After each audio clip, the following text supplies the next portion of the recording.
Pinoy young NBA prospect na si Andy Gimao na mosterize na lang ng mga big man player sa Amerika at kilalanin ang magpapalakas sa youth team ng Gilas ni Coach L.A. Tenorio, batang mamaw ng Gilas. Yan ang ating mga pag-uusapan para sa video natin na ito.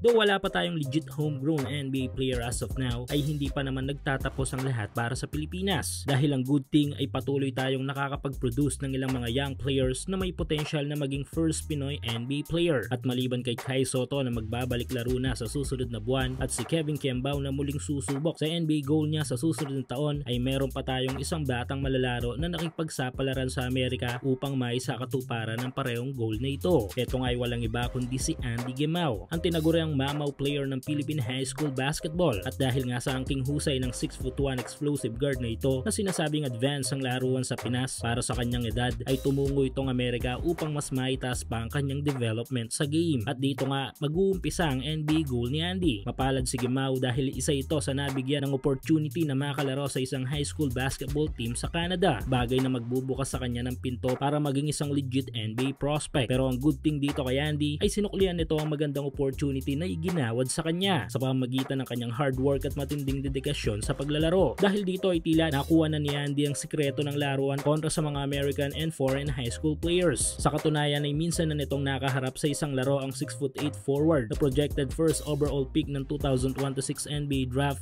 na si AJ Dibansa. Mataas nga ang level ng laruan ngayon ni Andy dahil nga sa kanyang experience na patuloy na nakukuha sa US. At nito lang ay may isang footage na dinadakdakan na nga lang nito ang isang big man high school player na ito.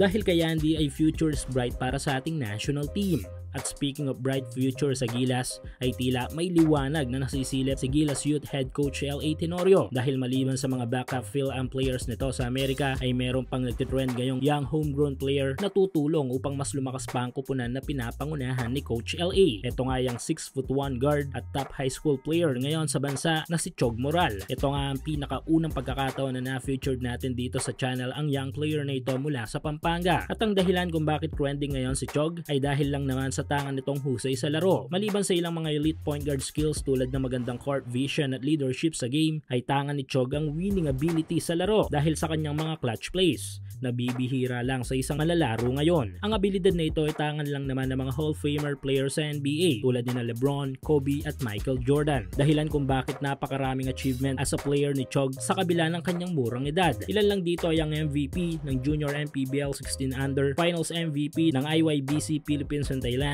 at MVP at champion ng Pampanga Delta. Inaasahan na magiging liwanag si Chog sa squad ni Coach L.A. lalo na't malaking down ang nangyari sa ating Youth Gilas team last competition na kanilang sinabakan.